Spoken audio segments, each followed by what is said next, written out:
Bonjour à tous et bienvenue dans cette nouvelle vidéo de Bestioles et compagnie.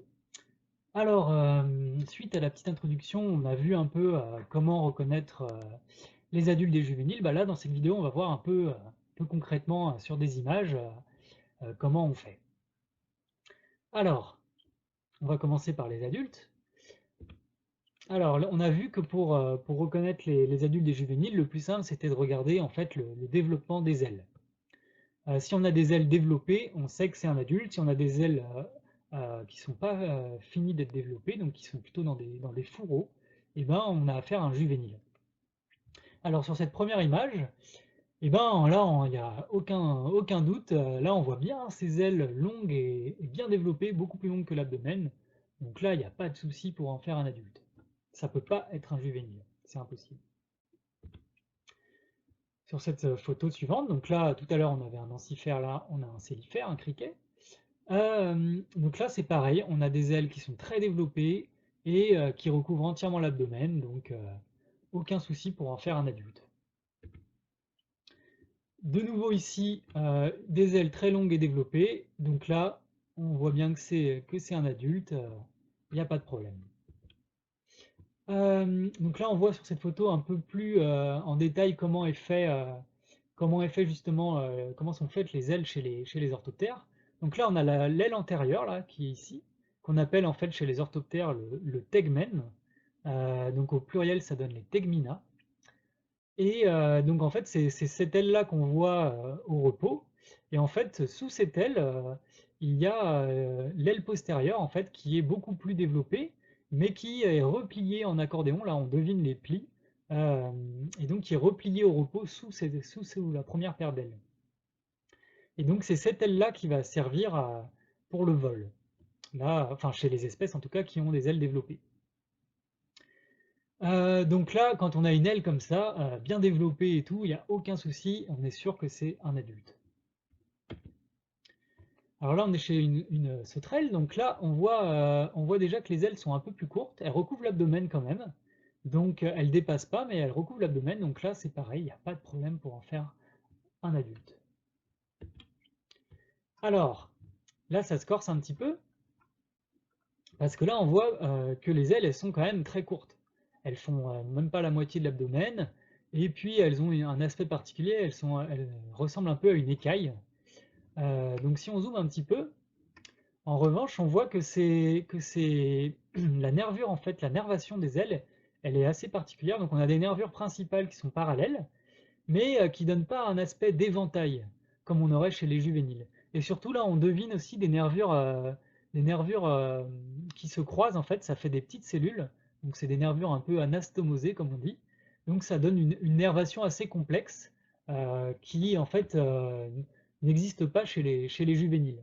Alors il y a un autre indice aussi, c'est que les ailes, elles sont bien plaquées contre le corps, alors que si c'était des fourreaux de juvéniles, comme on le verra tout à l'heure, c'est souvent un peu surélevé par rapport au corps. Donc là, on a bien affaire à un adulte malgré l'aspect d'écaille. C'est juste que chez cette espèce, et chez la femelle, parce que le mâle est un peu différent, on a des ailes qui sont très courtes. Donc c'est un peu un piège. En fait, c'est chez ces espèces-là, pardon, que c'est un peu compliqué de savoir si on a affaire à un juvénile ou un adulte. Alors là, même principe, on a des ailes très courtes en forme d'écaille, euh, qui sont bien séparées d'ailleurs, elles se touchent pas, elles se chevauchent pas sur le dos. Et donc si on zoome, par contre, et ben là aussi on voit qu'on a une nervation qui est assez complexe, qui forme des petites cellules avec des nervures qui se croisent, et pas du tout un aspect en éventail comme on a chez les juvéniles.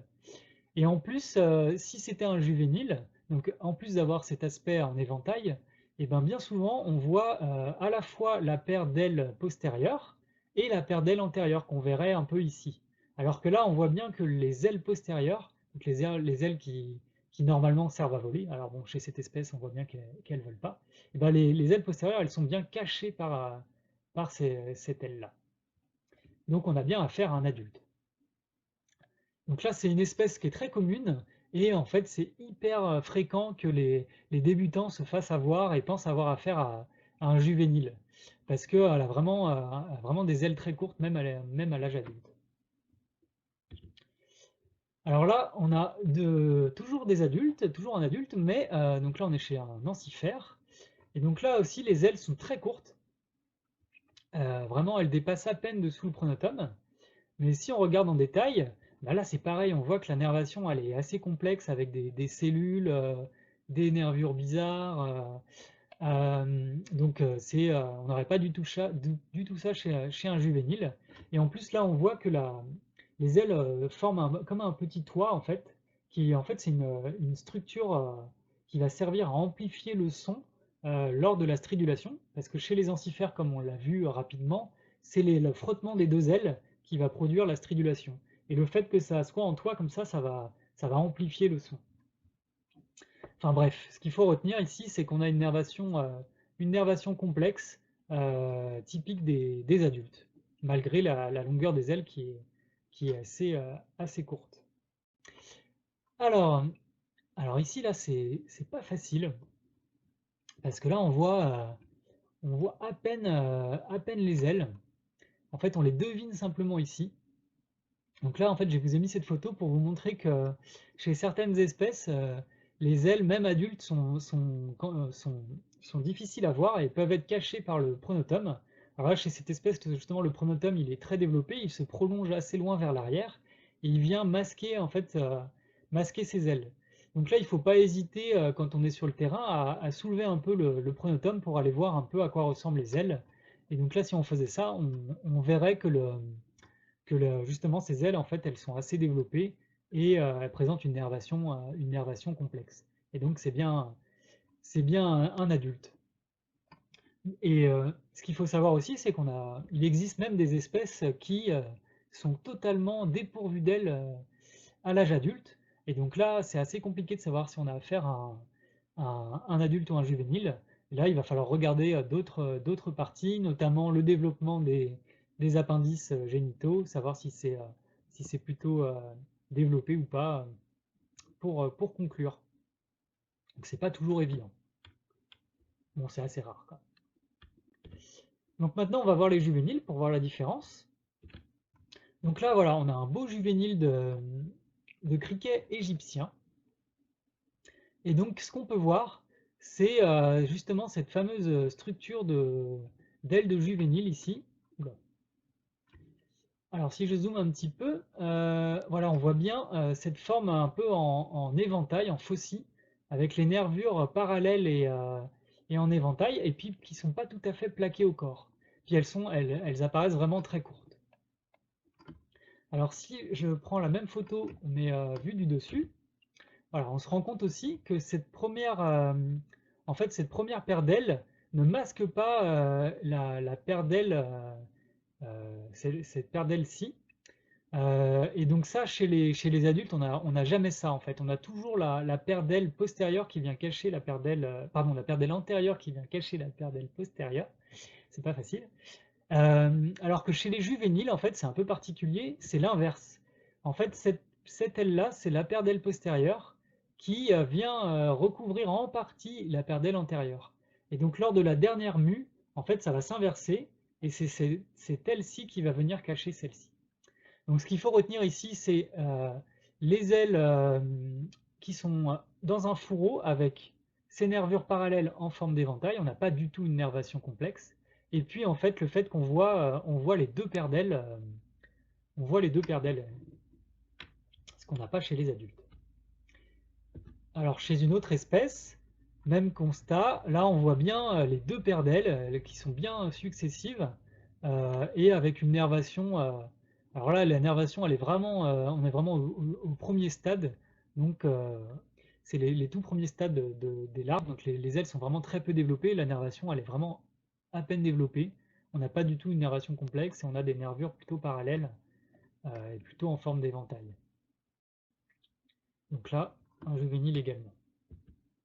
Alors là, on a toujours un juvénile, mais avec un stade plus avancé. Donc là, on voit que les ailes les fourreaux sont un peu plus développés. Et par contre, là, on voit justement très bien cette nervation parallèle avec ces nervures qui donnent un aspect d'éventail comme ça. Euh, et puis qui sont pas très bien plaquées au corps non plus. Donc là, c'est assez typique des juvéniles. Il n'a pas du tout de nervation complexe avec des cellules, des nervures qui s'entrecroisent. Alors là, je vous ai mis une photo un peu difficile aussi. Donc on est toujours chez les juvéniles. Et donc là, il faut vraiment zoomer sur la photo pour se rendre compte qu'en fait, on devine les ailes là, qui dépassent un peu sous le pronotum. Donc c'est les ailes, les fourreaux qui contiennent les ailes. Et là, en fait, on devine une première paire d'ailes ici et une deuxième paire d'ailes ici. Et donc là, le fait de voir également les deux paires d'ailes permet de conclure que c'est un juvénile et pas un adulte. Donc là, bon, c'est pas facile chez ce genre d'espèces qui ont les ailes, même à l'état adulte, les ailes sont très courtes, c'est pour ça qu'elles sont pas très développées au stade larvaire. Donc là, oui, c'est sûr que c'est pas très facile. Et ben, je vous dis à bientôt et on se retrouve dans une prochaine vidéo.